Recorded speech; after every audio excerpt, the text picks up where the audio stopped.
doing the fat, we're getting rid of it. We are your home for everything health and fitness. Living the Run is being brought to you by Puma Aquatics, Standard Process Nutrition, Peak Performance Massage, and to the chiropractic team at Slow Wellness Center. Here are your hosts for Living the Run, Rex Stevens and Paul Tarek. Welcome all. Welcome to Living the Run, where we talk everything health and fitness. I'm your host, Rex Stevens, in studio with producer Max Woodcock. Once again, out of studio, Olympian Paul Tarek. DL has been a while, Max, so we once again go to pinch hitter, former Major League catcher, current scout for the Chicago Cubs. Thanks for coming back, Adam Melhuse. Oh, it's good to be here, guys. Well, another day. It's another day for a great show. Excited about this show. But, Max, how about last week? Last week's show, flat out amazing. And if you guys missed last week's show, you missed out on a 13-year-old that simply knocked our socks off. You almost had the tears flowing down as we listened to Winter Vanecki. If you didn't hear this, check us out on Facebook or check us out on livingtherun.com. That'll be 10 minutes you will be super glad you listened to. But Max, fantastic stuff. Leadership from a teenager that is just unparalleled. She is, without question, the most accomplished 13-year-old I've ever met in my life. Well, ever spoken to in my life. It was good stuff for sure. Tonight we are excited to hear from a guy, Richard Burgunder, who's an Xterra racer. Adam, as we keep getting more and more guests, we keep seeing more and more kind of crazy things out there. These guys taking things to the next level. This guy did a race apparently out in Tokyo, the hardest Xterra race they talk about. And within 24 hours went and decided to kind of run up Mount Fuji for a little extra. What do you think in this retired life of yours now? Is this something that sounds exciting to you? How about a jog around the block? Yeah.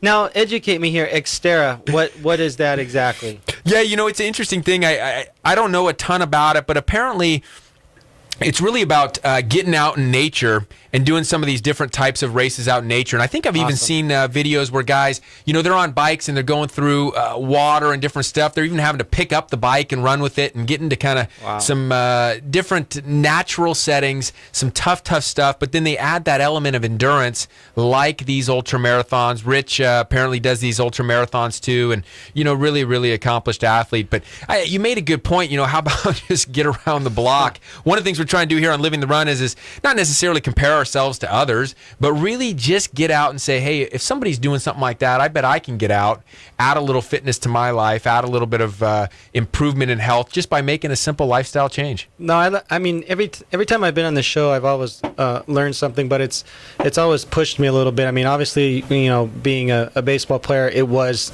baseball, my profession, pushing me. Now there isn't really anything pushing me. I exercise enough, I eat healthy enough for my kids and my family, to live a healthy lifestyle.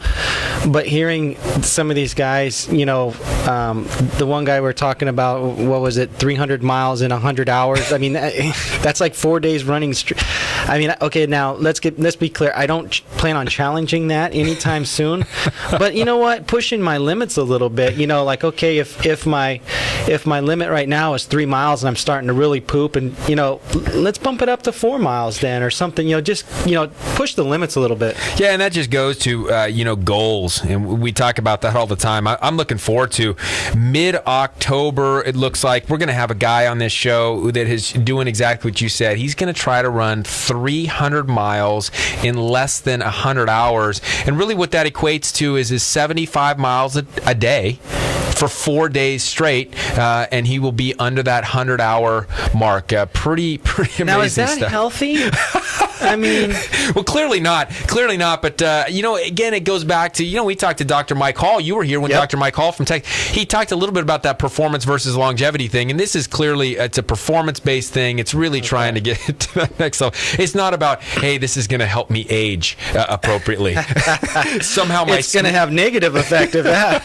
Somehow my cells are going to be better. I was listening to Jim Rome the other day. I thought about this, Max, as we look at this show on Living the Run, and he starts off the show with breaking it down, what's going to happen in hour 1 versus hour 2 versus hour 3. I started thinking, gosh, how do we break it down on Living the Run?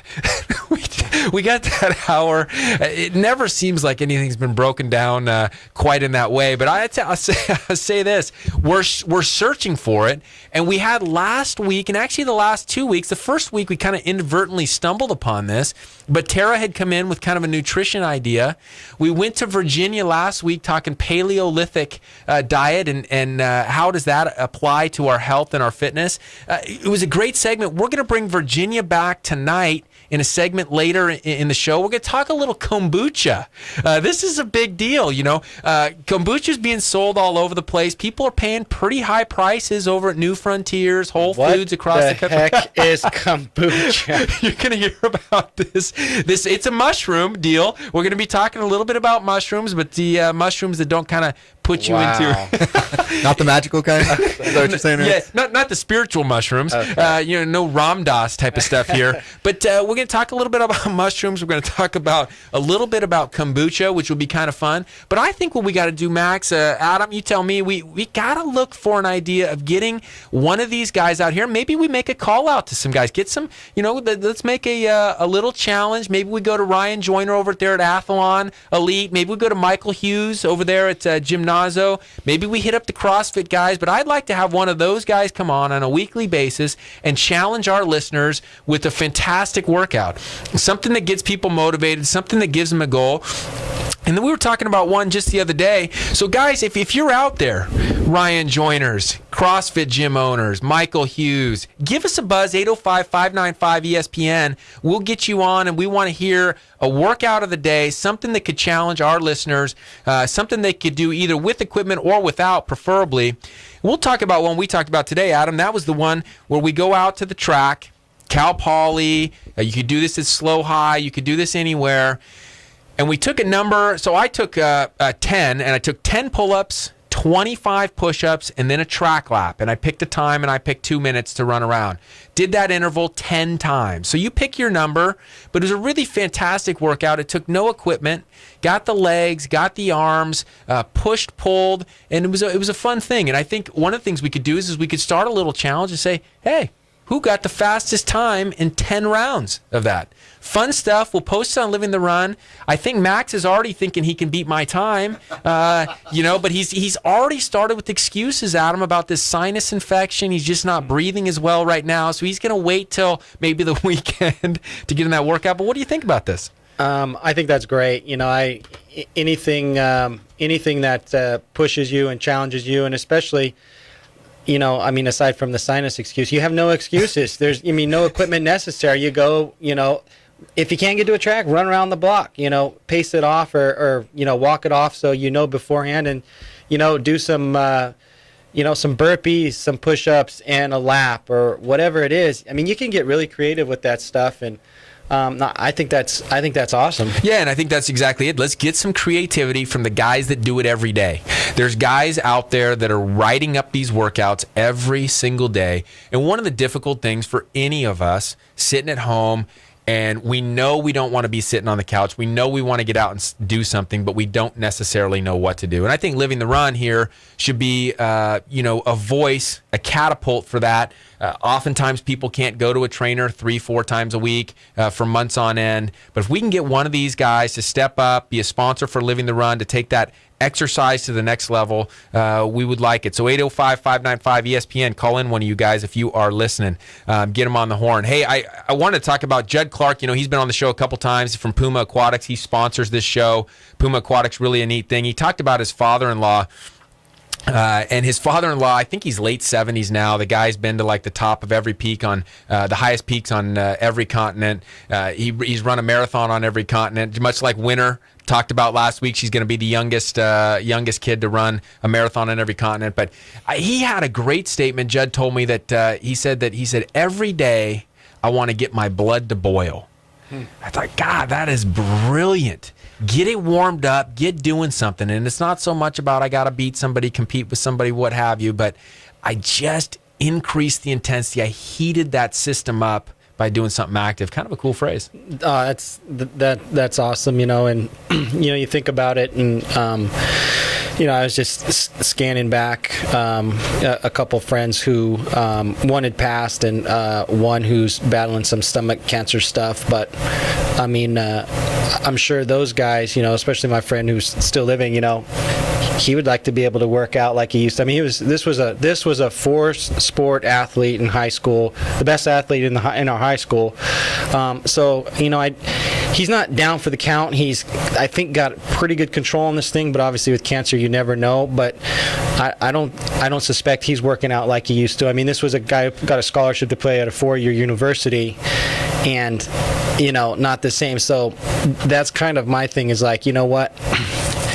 Not only my friends, but I'm sure there's some other people out there that would gladly trade me places and just be able to get up and go work out that aren't able to do that, and then you get into the really, with all my travels, you see in the airport, a kid that's in a wheelchair or, some sort of deformity that literally brings tears to your eyes going, this kid would probably give anything to be able to get out of that chair and go play baseball and go shoot a basket or run around. And, here I'm going, whatever your story is, for me, I won't tell you my excuses, but it sits there and it slaps you right upside of the face. So, that's kind of where I go when I start thinking, I'm tired or I shouldn't go work out. I've already worked out 2 days, and I'm thinking, there's plenty of people that would love to go work out right now. Why don't I take advantage of this? Yeah, to have that ability, I always go back to that quote, there's always somebody out there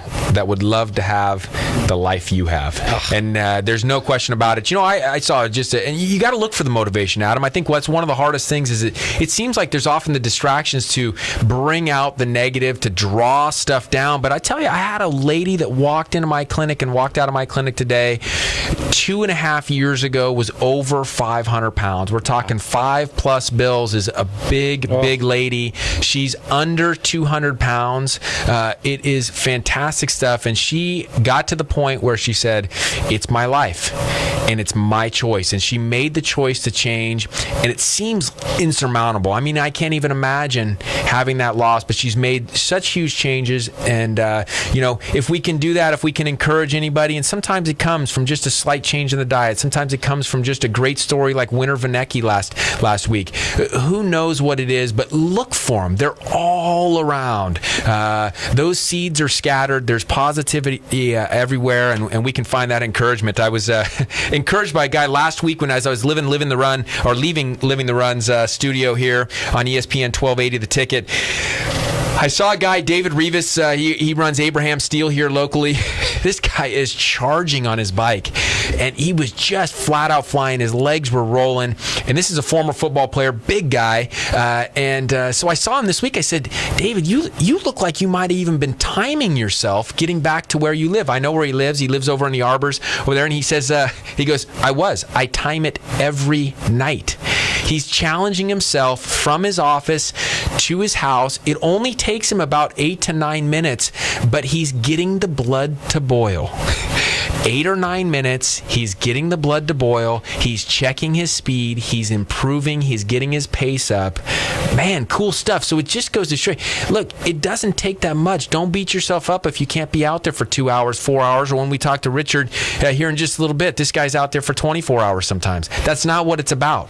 It's about getting out there, pushing yourself, and getting the blood to boil. No, that's awesome. And, just recently I got an app for my phone about, charting the run or some run app. And this gal comes on and says 5 minutes, your pace is, well, I'm not going to say my pace, but at least I know what I'm doing. So my next time I'm going to go, okay, I want to beat that. So if you don't, if you're not the competition junkie and get your adrenaline pumping from competing against somebody else, and you just want to go mellow, that's a great way. I mean, that's helped my runs, as I'm out on the road and go for a run or something, instead of just cruising around and not getting the blood pumping. So now I'm like, okay, I got something that I got to compete against, this clock. I want this gal to come on and tell me that I'm cranking at 5-6 minute miles.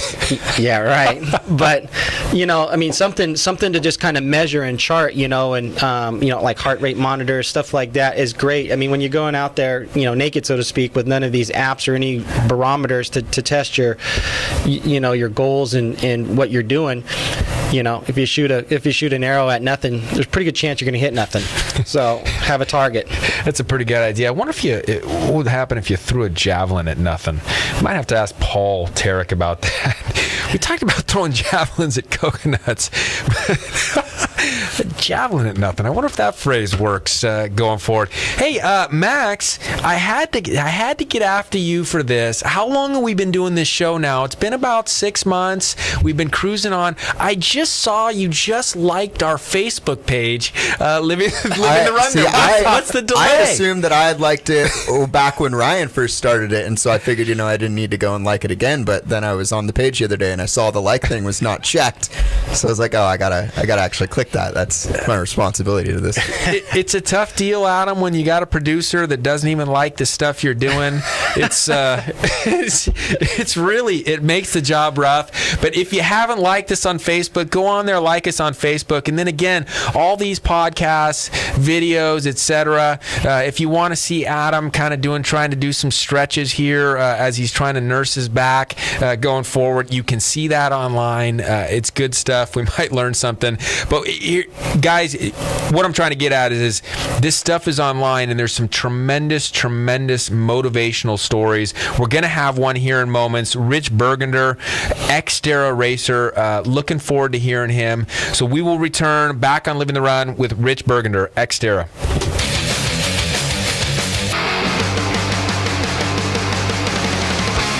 We're back with Living the Run. Welcome back. Great show ahead. Adam Melhuse in studio, filling in for the great Paul Tarek. Just about to get on the line, Rich Burgunder, Xterra racer, accomplished guy. This guy apparently is the second guy in the United States to have won 2 races in 2 different states in the same year. He really seems to take it to the next level. So excited to have Rich. Just wanted to say this. This segment here is brought to us by Jaffa Cafe. Jaffa Cafe, our favorite Greek and Mediterranean food here on the Central Coast. So go in, get with Adam, Sean, Adnan, and the guys. Get yourself a little gyro. Get yourself a chicken shawarma or what have you, and visit those guys. Usually, we give these to the guests. But, Max, I don't think we've ever given one of these to you, have we? We have once? Oh, I didn't realize that. Max was honest on it. Maybe we'll have to give this gift card back to the new dad there. Sometimes they don't get all the meals going. Sometimes it's tough to get it rolling. So do they have diapers there? Yeah, I think they got changing tables. So anyway, perfect. This is brought to you by Jaffa Cafe. All right, on the phone with us now, Xterra racer, accomplished guy, sponsored by Power Bar. Thanks for joining us, Rich Burgunder. Thanks for coming on the air with us. I know you're traveling. Oh, thank you very much for having me. It's an honor. I look forward to being on your show. Hey, Rich, tell us a little bit. Not everybody knows what Xterra is all about. Tell us about a little bit about the concept behind the races, what they're trying to accomplish, and what are the challenges that face most of these athletes? Yes, absolutely. Well, Xterra is an extreme sports and extreme and adventure sports lifestyle brand, and what they do, they host a worldwide tour of both off-road triathlon and trail running, and they have been in the works for over 20 years. They initially started off, they're Hawaii-based, and they initially started off as a lifestyle company that put on that managed and promoted events, mainly off-road triathlon and like adventure racing, and then over the last several years, they integrated a trail running segment of the series as well, which has went global. It's really taken off both in the United States and also globally. And there's various championships abroad as well. With in the United States, there's a major national championship and also a world championship. The national championship, for example, is held in Utah and Ogden, and then in conjunction with the off-road triathlon championship, it's all one big sports festival, which is actually coming up this weekend. And then the world championships are held in Oahu, Hawaii, and then for off-road triathlon, they're in Maui. Throughout the season or throughout the year, there's numerous smaller level races that are on a regional basis, and different parts of the country are divided into regional trail run series, and what they can consist anywhere from 3 to 8 races, and they usually have at least one longer race, such as a 21K, which is considered the championship race. And what athletes do, just like the Off-Road Triathlon Series, is that athletes compete in these different regional races, and they earn points based on how they place in their age group in each race, and then whoever earns the most points at the end of the series is crowned regional champion for whatever region it is, like Florida or North Carolina or New England, etc. So then come national championships, a lot of the regional champions for each age group, and overall come to nationals and ultimately compete to be crowned national champion in either their age group or even overall. So it's an amazing race series. The greatest thing about the Xterra trail running and also the off-road triathlon racing series is a type of racing venue that they provide. It's an extremely adventurous type of race atmosphere. They they choose some of the most insane locations in the world to do races, and also in the United States, and also some of the most beautiful locations. A lot of the races, especially abroad, are held in extremely exotic, per se, locations or very remote locations, just places that are absolutely stunning in beauty, or and then even throughout the United States. For example, where the World Championships are held or the National Championships are in major adventure sports destinations. So they draw a crowd that really loves to get involved in adventure sports or extreme sports on that end. And the people are ultimately the best part about the Xterra series itself. Is just the people that it draws, the athletes themselves and the staff and everybody that's involved, all the partners and sponsors. Everybody is just amazing. It's a great group of people. I mean, a lot of people are very fun. It's a very interesting group, and just people know how to go out there and have a good time, push themselves to the limits and enjoy it. And it's just all about having fun and just doing what you love to do. Hey, talk about when you mentioned the word extreme, everybody kind of wants to know what that means. We had a guy in here, Dave Van Maurik, not long ago, swimming 20 miles in the ocean in the middle of the night. Pretty extreme. Wow, a little bit of danger. Where's the danger? What's the danger lie in some of these things? You talk about being in remote spots. You talk about being in some extreme locations. What's kind of the most extreme thing you've seen out there? Well, that's a great question. The most extreme thing that I've seen while doing this, I mean, I've been doing these races now, the Xterra races, for about 4 or 5 years. And some of the races, obviously some of them are much more extreme in nature than others. But by far, the most extreme experience that I've had while doing these races was when I competed in the Xterra Japan Championship in 2010, which was held in Marinuma, Japan, which is it's about 4 hours north of Tokyo. It's in the mountains. The area is known as Samurai Country. It's a very ancient area. It's extremely majestic. It's an extremely exotic location. I mean, it's very, very remote. And you get to this location, and the race. This is a 30K trail run. In the same weekend, they also had a off-road triathlon championship which was considered the Japan Championship. But the trail run itself, it was a 30K. So, and it started off right at this ski resort, and there was a large lake next to it, and we started relatively low. I mean, it was relatively close to sea level, and just over the first 10K or so of this course, we climbed up to almost 10,000 feet, and it was an incredible climb. I mean, the top 20 or so in the group which I was in at the time, it took us almost 2 hours just to get to the 10K point due to how difficult the course was. And as we're climbing, we're climbing these arêtes, these extremely steep arêtes, and these volcanic mountains, and you're going. Was this barefoot running? Just kidding. It felt like it at times. Wow. I mean, the trails were so incredibly narrow, and there were parts of the trails as you're going up these volcanoes and these extremely steep and jagged mountains where you just look down. You're literally running on like a 2-foot wide trail, and just right to the right of you, you have a sheer couple 100-foot cliff, and then once we got to the top of these volcanic mountains. You're running on top of the cliff faces and the arête along the ridges, and the descent as well was just incredible. You're coming down, and it was so incredibly steep, and there were rocks. Everything was extremely loose, and there's big boulders and all kind of sharp, like volcanic rock, and it was extremely exhilarating. It just because in all honesty, one slip and on some of those trails, could have resulted in a serious injury or worse. But it was such a rush in that sense. It was an adrenaline rush, and it was very exhilarating, and just you're embraced by this absolutely majestic and ancient type of atmosphere, and you're racing through it, and it was such an incredible feeling, not just in that sense, but also in the sense that you're competing against yourself because of how difficult this course was and how rugged it was. It just mentally and physically, it was amazing how difficult it was, and it was a true test of both the endurance, physical stamina, and mental capacity. Adam, does that describe anything like what was happening when you were playing catcher for the A's?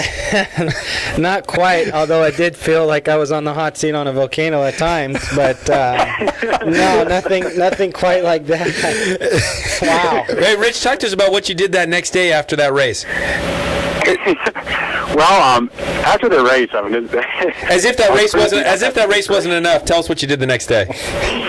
Well, I had the urge. Obviously, you're in Japan, you're in this amazing location like this, so you have to make the most of your trip. And I was on time constraints, and so the next morning, I get back relatively late that night. We had a shuttle. We went back to Tokyo, and then the next morning, I had the urge to try to go to Mount Fuji first thing in the morning. So I slept maybe 4 hours that night, and I tried to catch the earliest bus that left Tokyo to Fuji. And I got on the bus. I get to Fuji, and I went ahead and I climbed Mount Fuji. Just, I don't know, it was probably about 15 hours, maybe 15, 20 hours after the race, and it was it was an incredible experience, and it was one of the most memorable things I've ever done in my life. It was absolutely brutal. I was right around the summit, and just from being overexerted from the race, and because the Xterra Japan race is known as the most difficult Xterra race worldwide.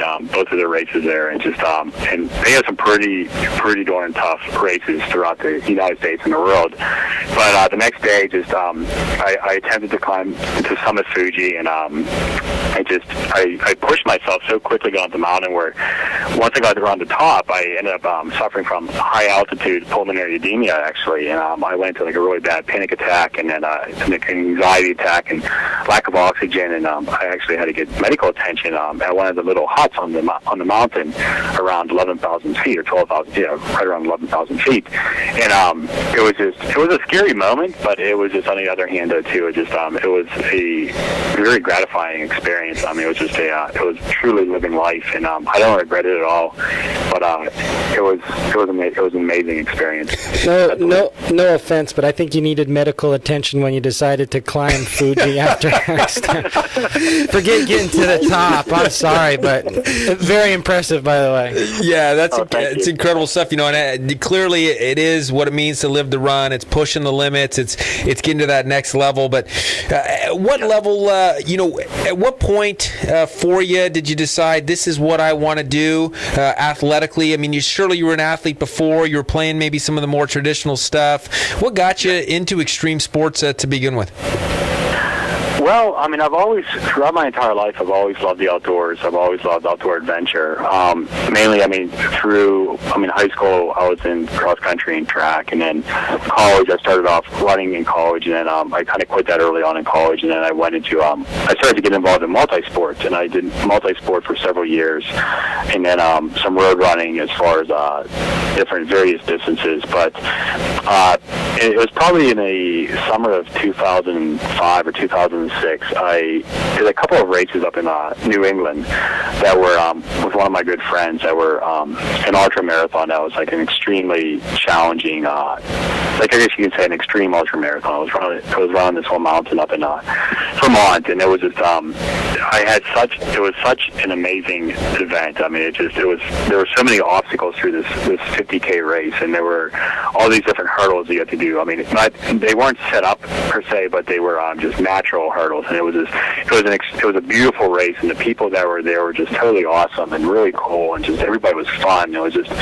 such a different venue compared to like the road running or the track or things along that nature. So I really liked the adventure aspect of it, and it was I liked the sense of danger. I liked the adrenaline that factored into the event, and it was an entirely new dynamic for me, and I kind of fell in love after that event, and slowly I started to transition into adventure running or adventure racing, and then in the summer of 2008 is when I did my first Xterra event, which was actually in eastern Pennsylvania, and it was a fun experience. It was a very difficult race. I remember it was an extremely hot day, and the race director, it was a part of the Philly Trail Run Series, and Don Morrison, he was a big race director in southeastern Pennsylvania, who put on a lot of great Xterra races and other races in that area. And it was my first event. I did several others later on there that were just great, but it hooked me. I really liked the Xterra experience, and shortly after that I went to nationals in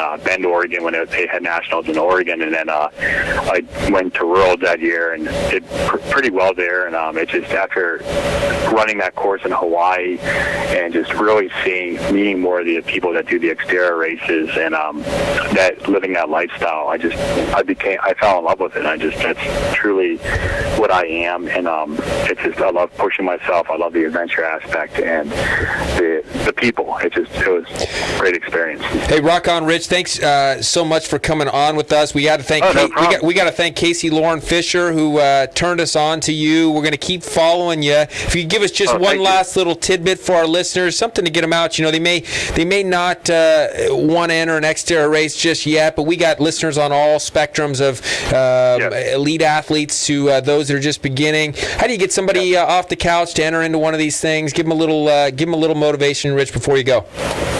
Well, nothing's impossible. My personal motto is that there are no limits, and I've lived by that for years. And I think that we control our own destiny, no matter what it is in our lives. And I feel that there's so much to experience out there, and it's not worth it to sit back and hold back.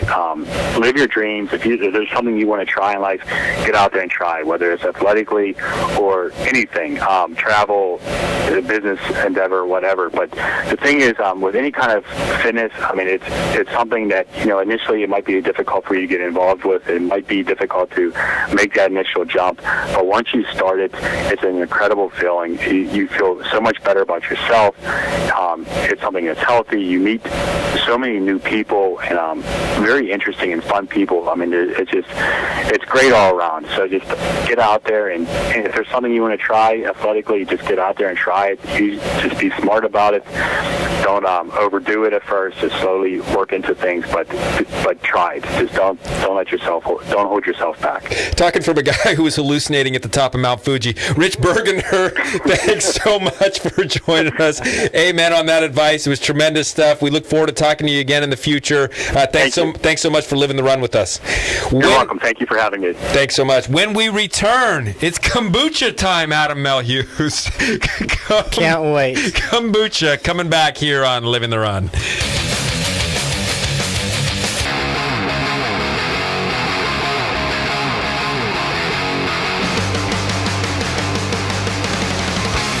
We're back with Living the Run.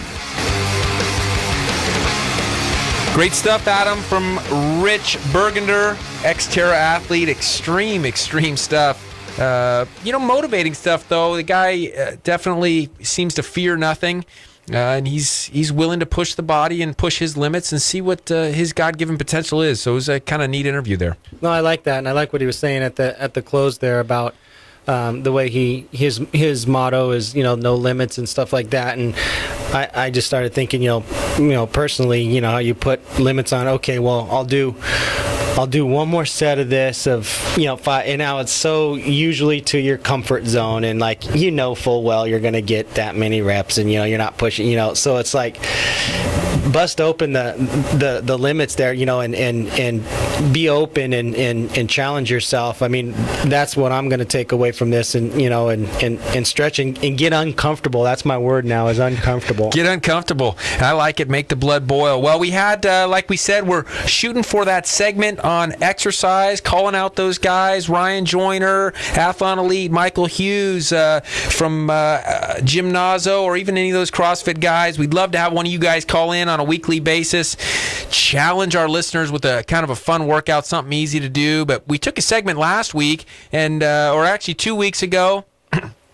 Good stuff. Tara came in, showed us her muffin. We had Virginia come back last week, talked a little bit about a couple raw balls that she had and had made. And this is big stuff in the field of nutrition. Wow. And you kind of talked about, getting uncomfortable. Sometimes we have to get a little uncomfortable in the kitchen and try some stuff we haven't tried before, get a little creative, and go after that kind of green eggs and ham scenario and find out there's some darn good stuff out there. So back with us again this week after she gave us some great paleo tips. One of the big hot topics out there in the drink world is kombucha. Kombucha. Virginia, thanks so much for joining us again tonight.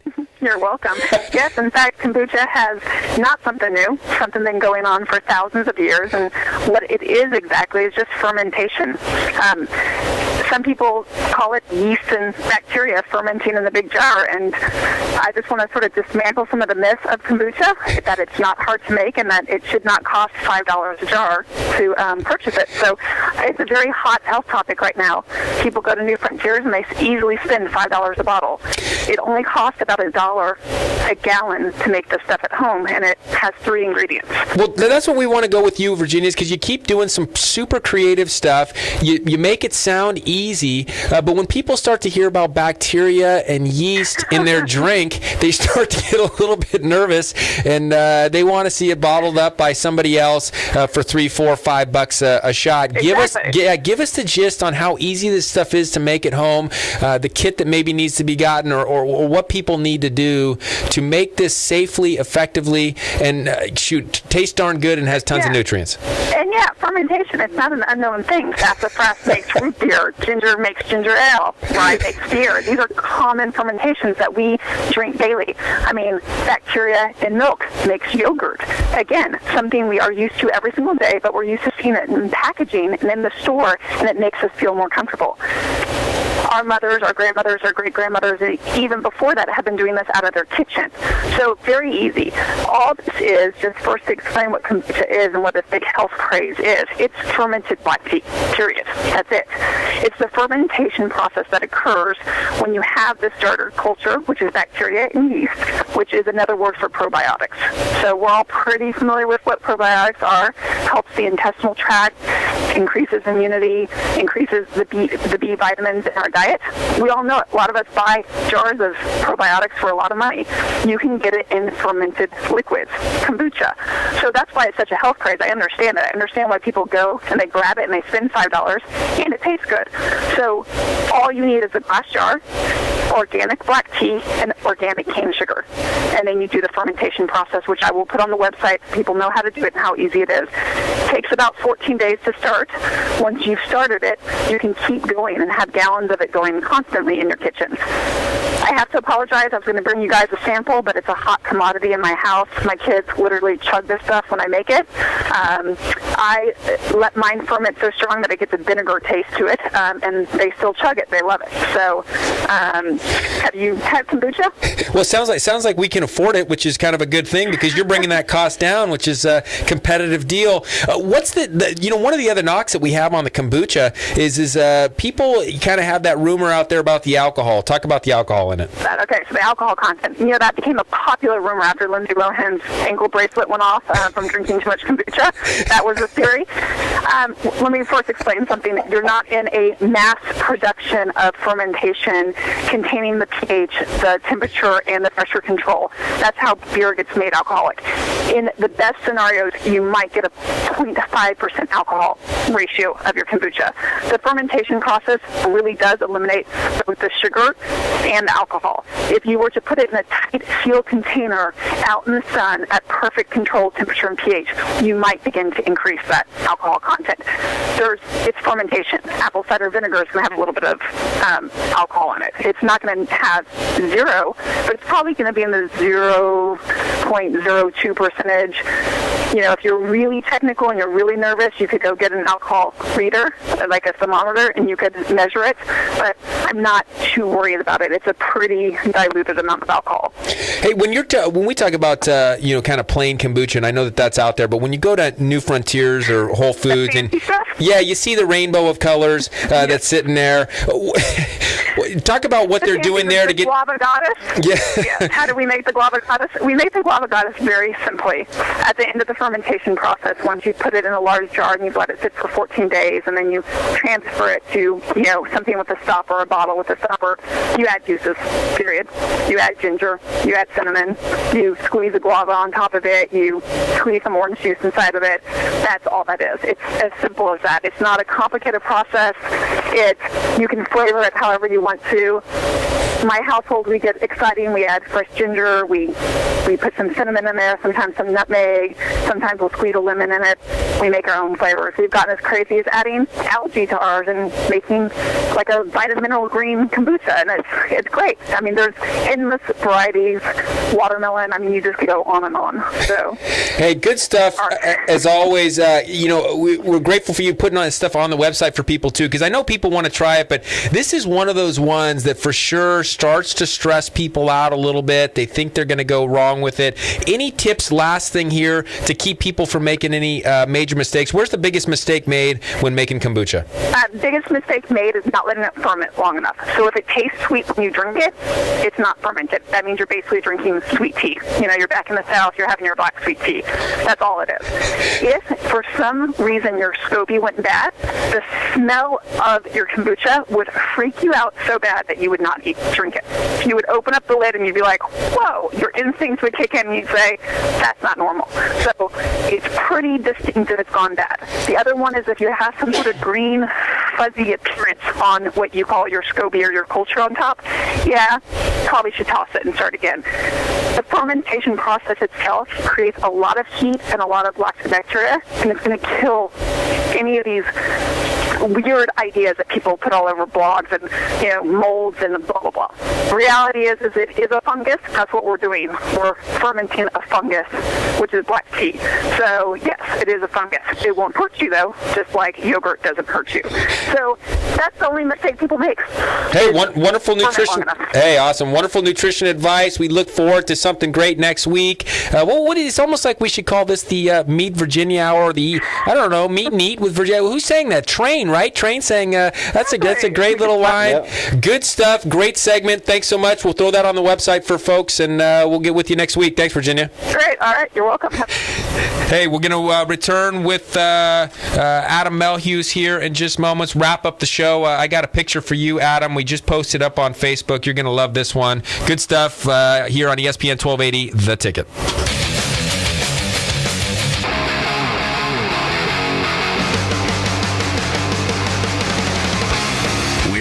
With Living the Run.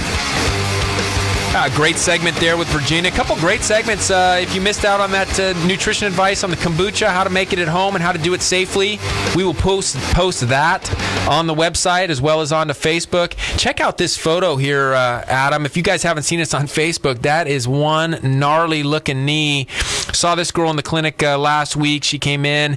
What was real cool about this story, she goes down. This thing looked ugly. You can see that bruising pretty significant on the inside of the knee too, on that medial side. But mile 3 she went down, created this disaster. She finished the 12-mile run. That's truly living the run. She went after it and made no excuses, and good stuff. So if you want to see a pretty gnarly little scabber on the knee with some pretty significant bruising, you'll respect this one a lot to go 9 miles with a knee that looked like that. So pretty good stuff. Well, good stuff on the show again. Adam, what do you think? Tips and takeaways. I think I know where you're going to go with it, but tips and takeaways, where do we go? My takeaway is definitely breaking down my limitations and the limitations that I set on myself when I'm working out, and just to get nice and cozy and comfortable in that workout, and no longer I want to try and push it. So kombucha, I want to try it.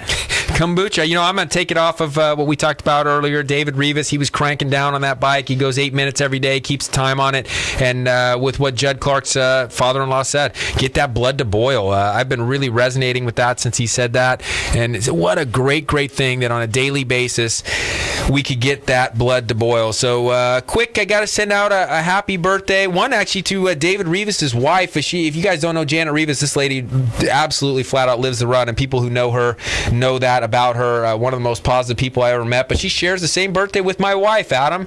Today is Molly's 36th birthday, so happy birthday, Molly. We are heading out here to go to Hawaii for her sister's wedding, which will be fun stuff. So next week we'll have a recap from one of our better shows, which will be good. And I was thinking about Hawaii, and I've always loved radio, and I love the different broadcasters up in the Bay Area for a while, and I know he went to ESPN for a while. I don't know if he's still around, but Larry Beal. Remember Larry Beal? I don't know if that guy's still around, but he coined the old phrase when he was doing A's stuff, and so forth. Aloha means goodbye. Yeah, I always liked that. That was pretty good. So next week again, we will have a recap from one of our favorite shows. Max Woodcock, thank you as always, producer Max Woodcock. Thanks, Adam, for filling in. Good stuff as always. I loving having you pinch hit for us. Anytime. Yeah. So anyway, I guess that's it from us, right? Aloha means goodbye in this case. Check us out on Facebook. Check us out on livingtherun.com. Some great segments. If you missed last week's show, again, Winter Vanecki. Tonight, Rich Burgunder. We got nutrition recipes, all the like. Folks, for the rest of the week, live healthy, live bold. Come live the run.